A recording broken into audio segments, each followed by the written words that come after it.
Good morning, everybody, and welcome to today's session, how to streamline fragmented user access across applications and beyond with automated user provisioning. So I'm Emma, for those of you who don't know me, and welcome to our monthly webinar series. And I'm delighted to be joined by Bob Enders today, our VP Solutions Specialist. Before I hand over to Bob, just a few housekeeping items, sorry. The session will be recorded. And hopefully Bob will leave time for some Q&A at the end of the session, so feel free to pop any questions in the control panel and we get to those at the end of the session. So Bob, over to you. Thanks, Emma. Good day, everybody. My name is Bob Enders. I'm the VP of Solution Specialist at SafePass. First off, I'd like to thank everybody for taking the time to attend our session today. And as Emma had mentioned, we're going to cover how to streamline fragmented user access across applications with automated user provisioning. This is the agenda that I've got planned for today's session. A brief introduction of SafePass to help you understand a little bit about it as a company and our solutions. Then we're going to look into the challenges with respect to fragmented access and what it means and some of the impact that it has when you have certain kind of configurations with the different applications. We'll talk about access policy compliance. That's where you identify your rules in your organization. And then we'll give you an example of Oracle User Security Assignment. So those that are familiar with Oracle eBusiness Suite, this might look somewhat familiar. We'll talk about the self-service provisioning process that we provide with SafePass or with iAccess. I also want to introduce you to our Converge IEM Platform, which user provisioning is a part of, but it's something that we've released recently that helps organizations with a single process around access management. Then we'll have a case study that we'll share that we have planned at the end of today's presentation, a demonstration of iAccess. And then as Emma mentioned, there's time for Q&A at the end of today's session.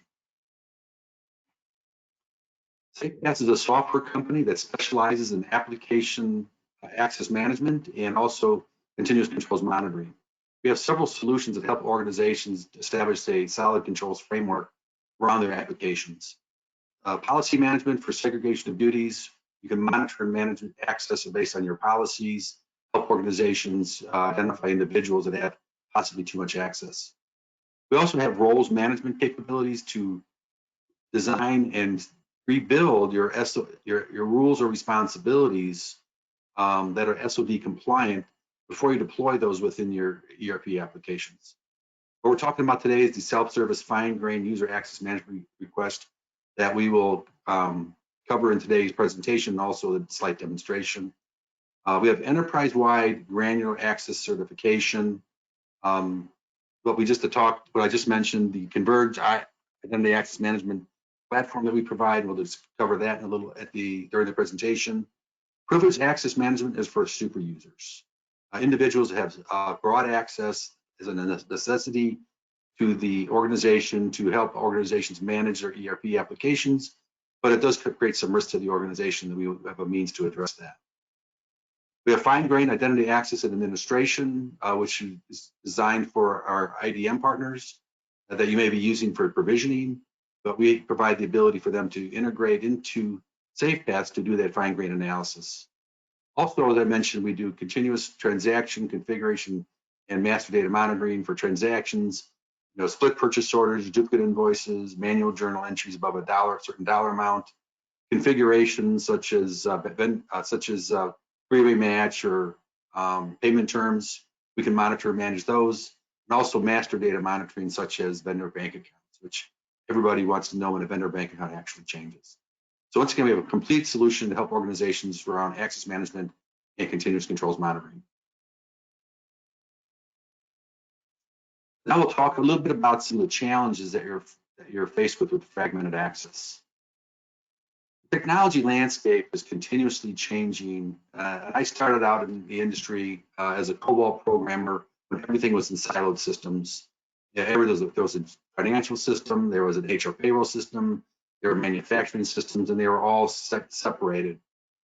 As time progressed, I moved into the ERP landscape where everything is included in one application provided by major software providers such as Oracle or SAP or PeopleSoft. But now things are changing again with the cloud. And the cloud is making it much more cost-effective to manage and roll out applications, but it's also the best-of-breed approach. That's available because there's a lot easier ways to connect cloud applications. There's also many individuals that are involved in the process of reviewing and approving access requests. There's the requester, there's the individual that's requesting the access, there's the reviewers and approvers, the policy administrators, the IT administrators for giving that person actual access. So there, as you look at the process, there's hundreds of user added and changes, deletes every day. So it's quite a challenge to keep up with all those changes. It's inconsistent, ad hoc, and manual process. It's all platform dependent. As you have different applications, they all have different means to provision users, and so it creates a challenge in order to understand all those and provide all those capabilities. Disparate provisioning tools and workflows. Once again, it's tied to the different applications. Even though Oracle owns EBS, ERP Cloud, PeopleSoft, JD Edwards, and others, their provisioning solutions are all different across all their applications. And as I mentioned, there's many human touch points. There's the business manager, a help desk possibly, your IT organization, your policy administrator. Once again, these are all individuals that may be involved in the provisioning process.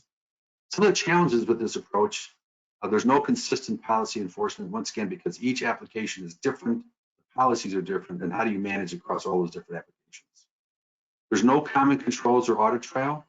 So when an individual is given access, there's no controls around the process. So if an IT administrator gets an email to add somebody's access, they, in most cases, will allow that.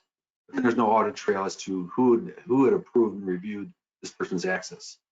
And it's also very difficult to ensure compliance and assess the risk.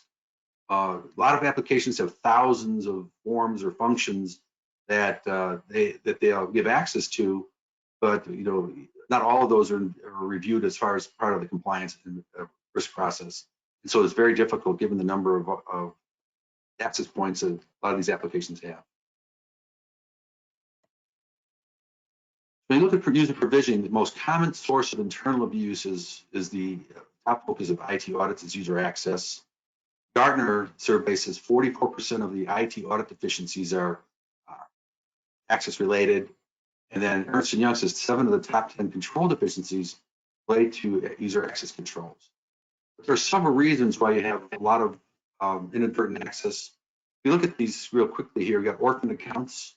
Orphan accounts are when somebody is employed by the organization, whether it's an employee or a consultant, and they leave the organization.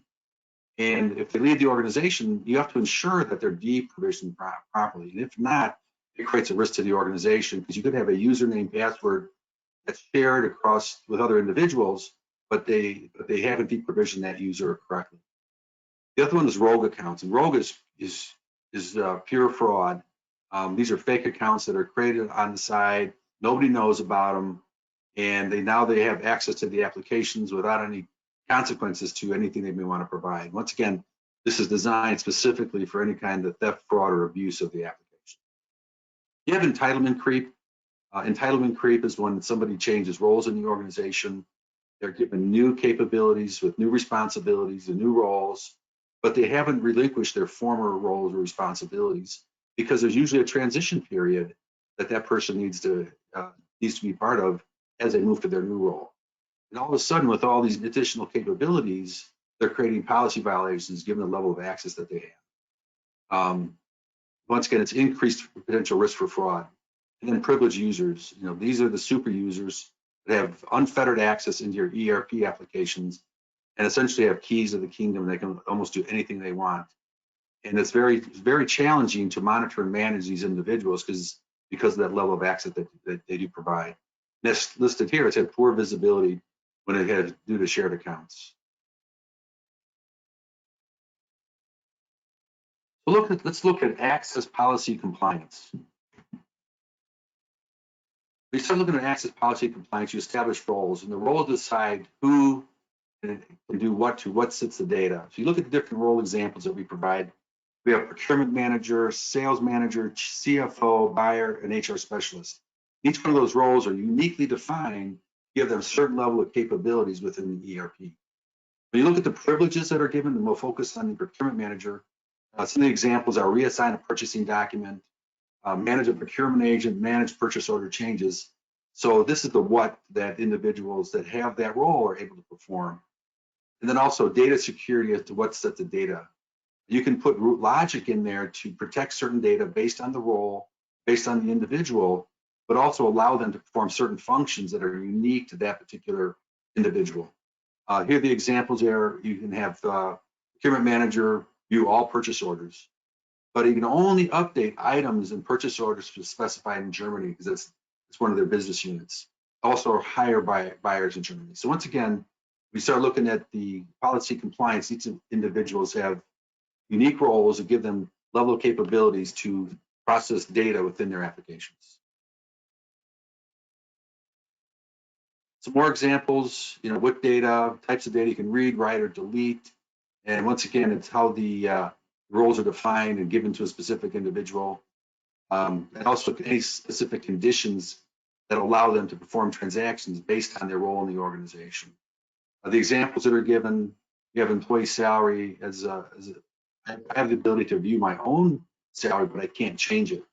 But if I'm a manager with direct reports, I have the ability to view and potentially update those direct report salary information. When you look at it from a sales standpoint, you got opportunities. You can view and update opportunities that are within my territory, and I only view all the opportunities across the organization. So once again, how the policies are defined or the roles are defined will dictate what individuals have access to. We start looking at high risk, and do it with segregation of duties analysis. And in this particular example is Oracle ERP Cloud, and it gives you the navigation structure of the user security model that individuals be allowed based on the role that's being provided. And SafePass uniquely provides the analysis at the most granular level within the hierarchy of the role that's assigned, all the way down to the privilege and permission level. And we do that with all of our capabilities for user provisioning, SOD monitoring, and management. Also, now we want to look at the compliance checklist. As we built the roles and we established the rules, we need to understand from a management standpoint, is the ERP system protected? Have we established enough controls in place to make sure that the ERP system won't be affected by inordinate access by different individuals? Do we conform to the access policies? We give people access, but are we conforming to those policies? That's where you need to run an SOD analysis on a regular basis to see where you may have individuals that are out of policy that may have too much access. And thirdly, what do we do when we have a risk incident?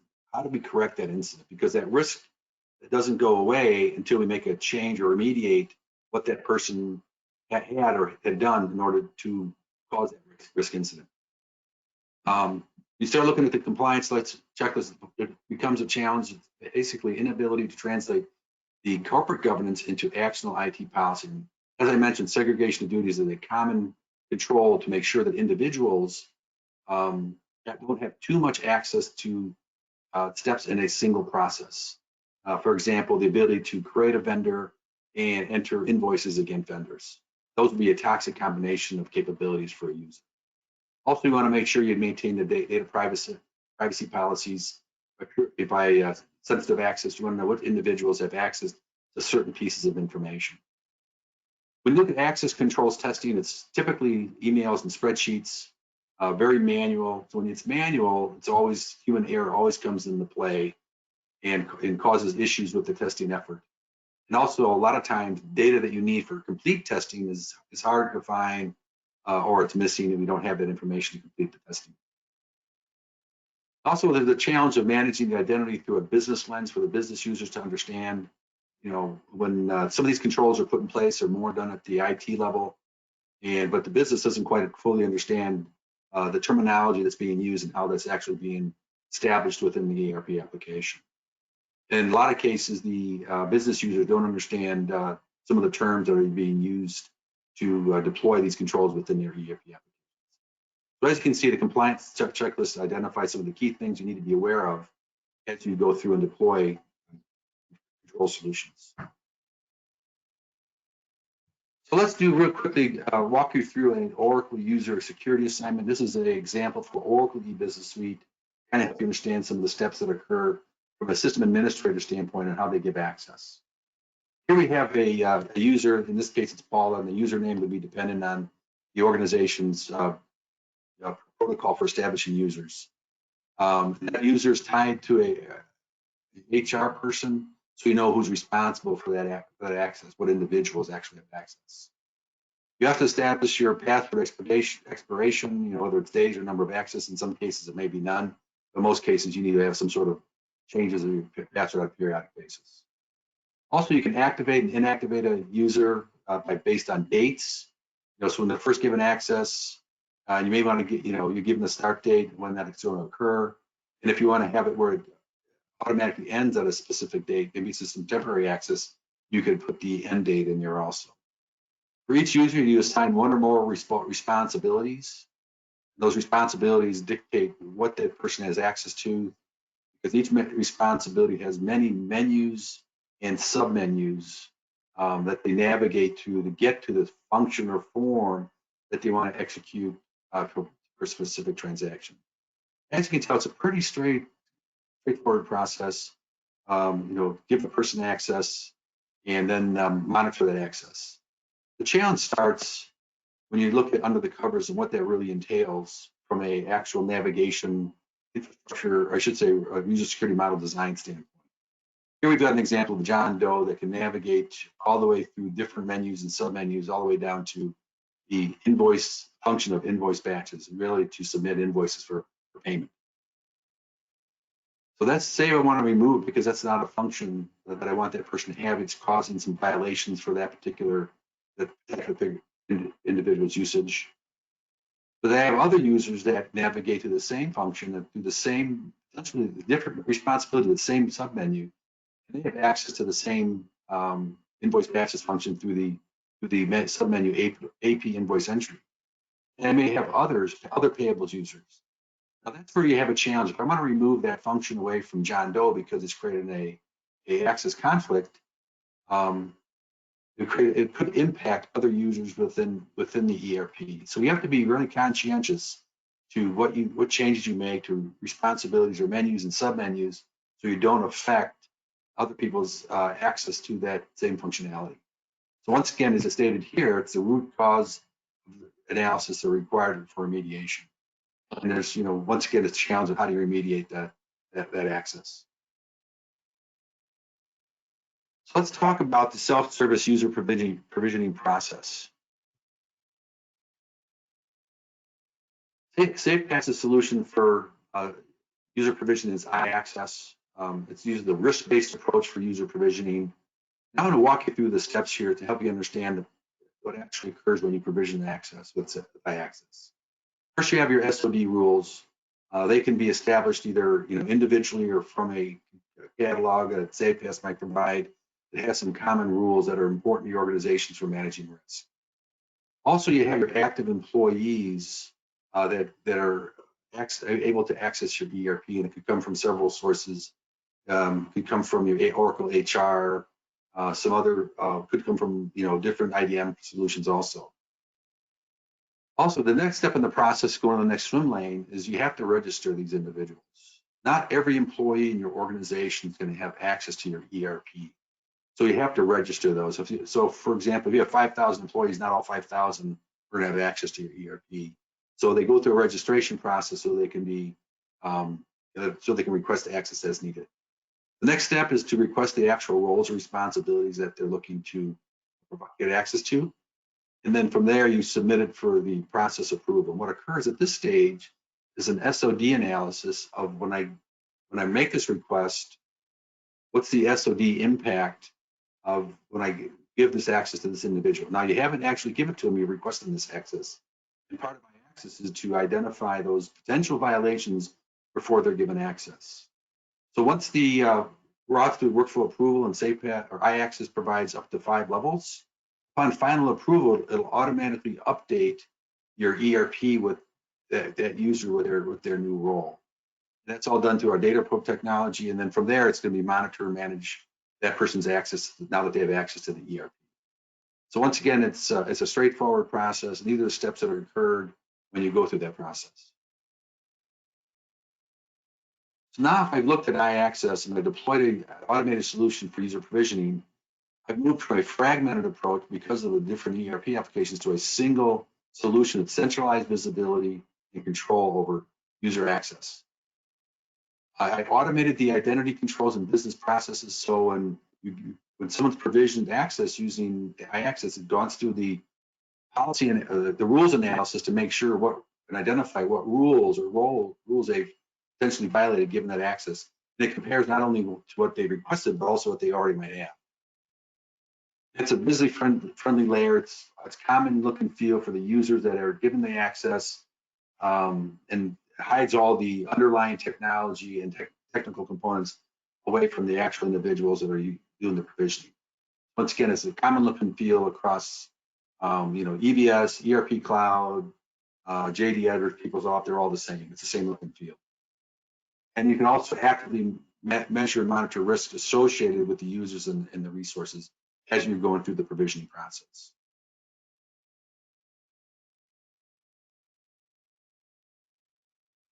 Next thing I want to cover is how to achieve a Converge IEM platform. This is a new solution that SafePass has recently released, which includes user provisioning and iAccess. This kind of lays out the different components of this solution. When you look at the different processes, this is basically a complete process for user provisioning and user monitoring based on the ERPs that you're using. If you look at the integration, number one, integration comes from the ERP into SafePass to do the typical analysis for user certification and segregation of duties.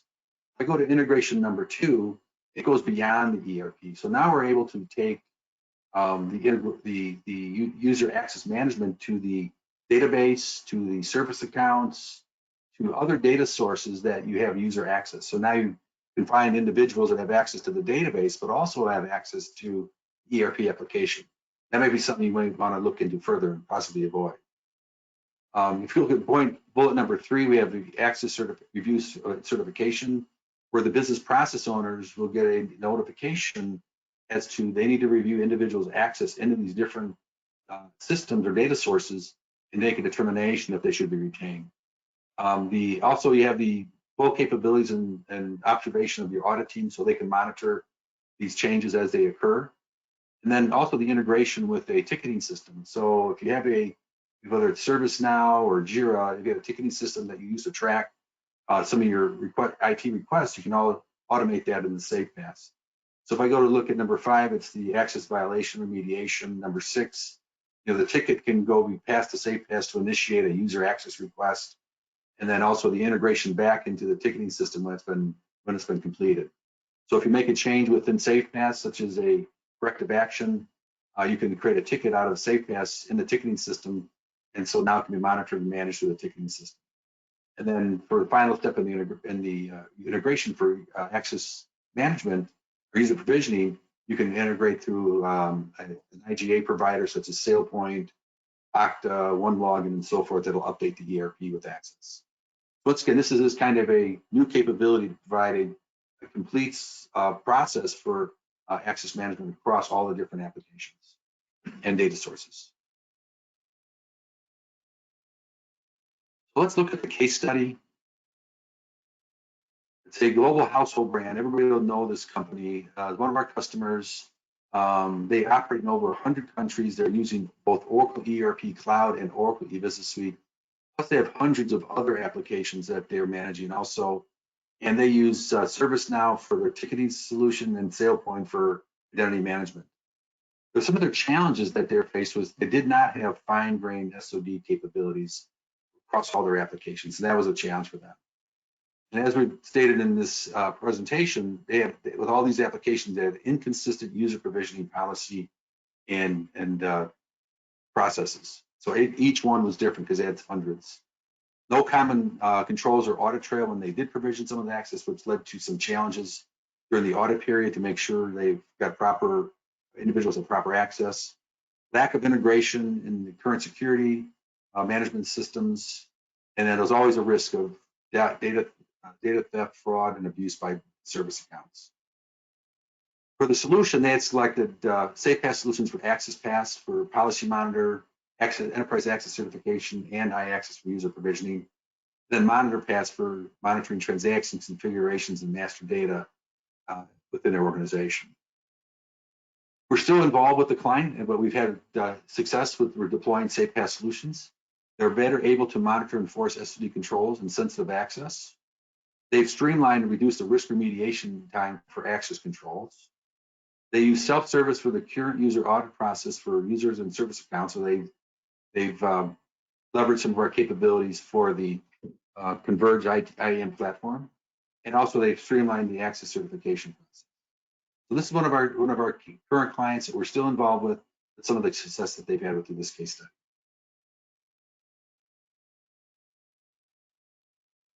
Next thing I want to do is jump into one of our demo environments and share with you the capabilities that are available with iAccess.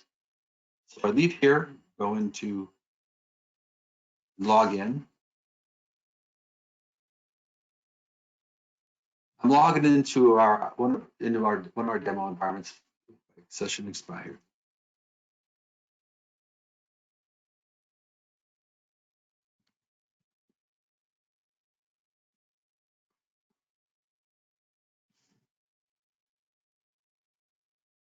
So I'm logging into our demo environment. The first thing you'll see is an inbox, and that inbox is important for workflow notifications. You'll see this in the demonstration.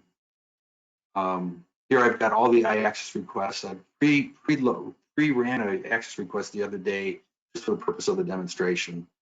So I'm going to rerun that process again to help you understand iAccess and how it works. So if I go into iAccess, just to drop down and go to request access.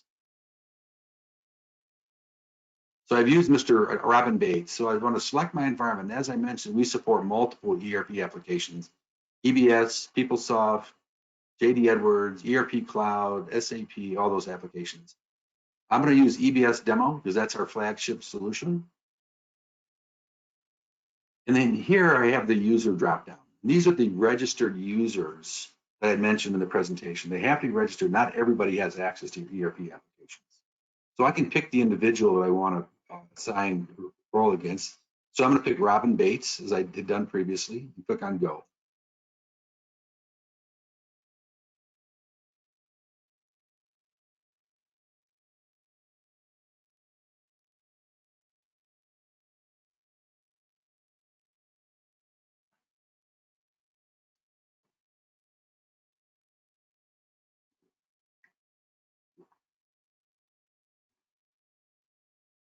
Run a little bit slow. And what happens is when I pick on this Mr. Bates, it brings up all the specifics regarding that person's access within the ERP. Gives their name, manager's name, and all the responsibilities that they currently have assigned to them. And as you can tell here, this individual has quite a few.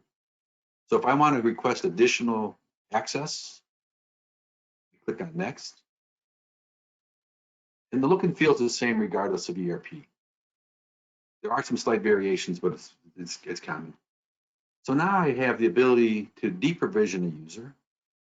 So if I want to deprovision a user by access, I can do that also. But here I have a list of responsibilities that are available to this user. And it's all based on how you configure what we call access groups within SafePass.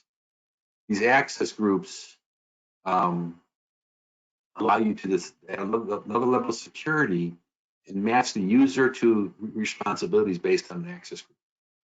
An example I can show you right now is the firefighter button right here.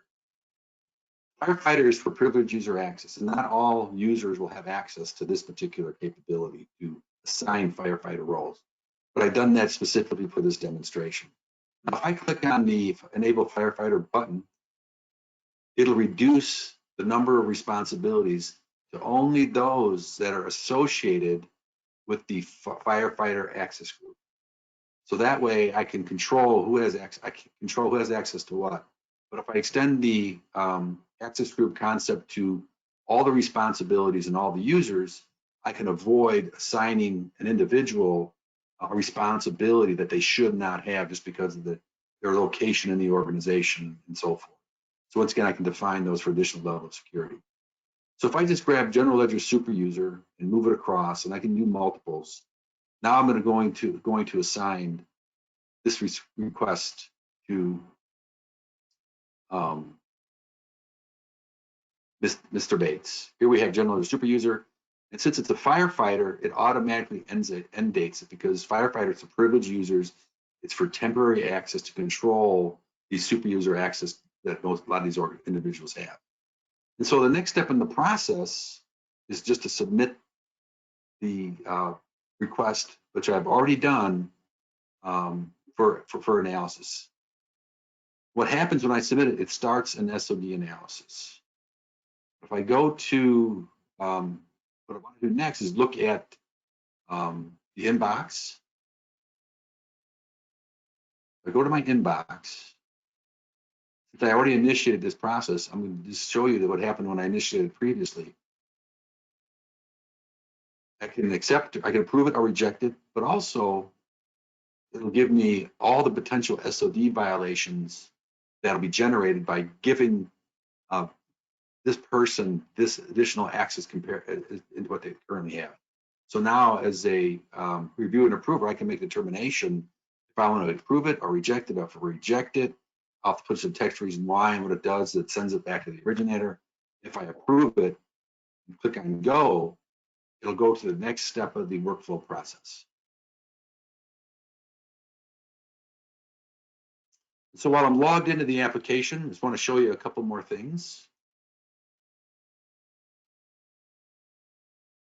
I go to Access Monitor, I go to Setup, I go to Provision User Access, I go to Request Status. So I click on Request Status. It'll give me all the access requests, all the reviewers, and all the approvers that actually have occurred. So I have a complete audit trail that I can provide to my auditors of who requested access and who had approved their access. I will show you a couple things here, though. We also have a feature within iAccess called auto approval.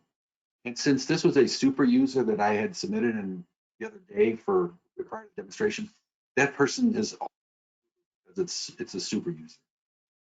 If an individual does not generate any violation, SOD violations as part of the request process, it will auto approve also if you decide to configure it such.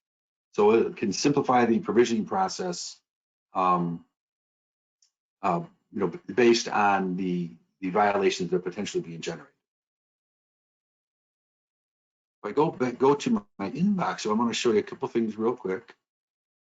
What happens when I review a request, initially, it'll send an email notification to the individual that's being requested access, so they'll know where it's at in the approval hierarchy. It's sitting with Mr. Enders right now. And then also, if I'm not already logged in, it'll send a hyperlink notification to the approver. So now they can just log into the application, review the request, and decide if whether to accept it or reject it. And then if they accept it and move it forward, it'll go to the next person in the process. So I noticed if I go to my inbox, I have an access request.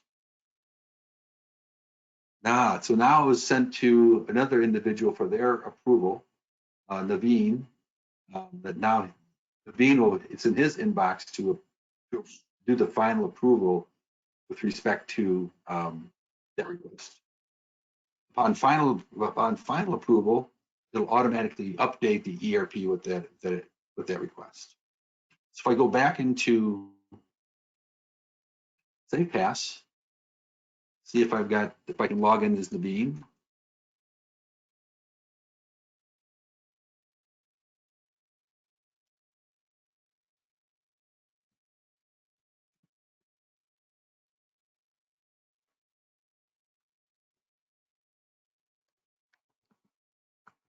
I don't have Naveen's password. So that's all I had planned for the demonstration. Any questions on anything we covered in the presentation or the demonstration today? Yes, we have had a couple of questions come in, Bob. Can you kindly clarify if SafePass can be deployed in a core banking environment or a telco environment to monitor core systems other than just ERP? We can monitor any system, not just ERP systems. We're application agnostic. So based on the controls you want to deploy, whether it's access pass or monitor pass, we can deploy those controls and provisioning in those environments. Okay. June asks, are you able to build cross-platform SOD rules? Yes, it's standard functionality within SafePass.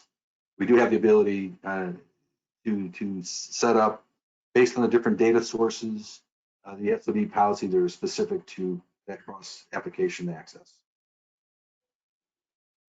Okay. Sam asks, okay, so why isn't an identity management system enough to mitigate risk in an ERP system? Well, a lot of cases, their SOD policy analysis is not done at a granular level. That's one of the challenges that we're seeing in some of these IDM solutions that we've worked with. It's done at a role level. They can define a role. Two roles can have the combined access, but it's all dependent on the granular level of access. So if it depends on how the roles are defined, and then regardless of how what the name of the role is, we look at the actual function or form or privilege or permission that a person is allowed given the and evaluate it that way. Okay. Another question, does SafePass monitor across all of the Oracle Cloud platforms or just Fusion ERP? All the entire Oracle suite, EBS, ERP Cloud, PeopleSoft, JD Edwards, we cover everything. Yeah, HCM, Hyperion. Yep. We're doing that for our bigger clients, one of our bigger clients right now, as a matter of fact. Let me see. Okay. Does the application log the activities performed by the user? You can set that up we do that with Firefighter, because Firefighter has super user access. So when they get a firefighter role, we can track everything that every form they've touched and any functions that they executed in that firefighter role. So once again, it depends on how you sorry, that was your, the question. Yes, firefighter access. Yeah, it does capture what that person had done while they had that access.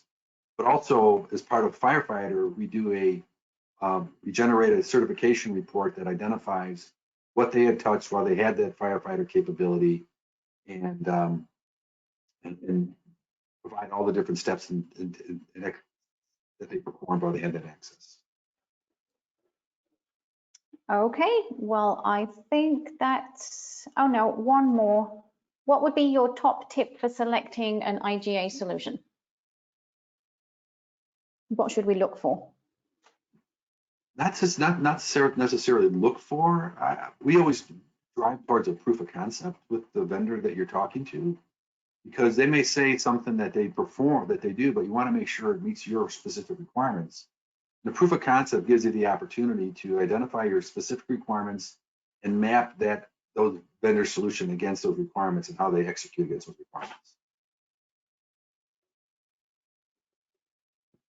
Okay, well, I think that's all the questions that have come in. If anybody does have any more questions that pop up, then feel free to send those over. You can always find me on LinkedIn, or you can either email myself and Bob, and we'll happily get back to you.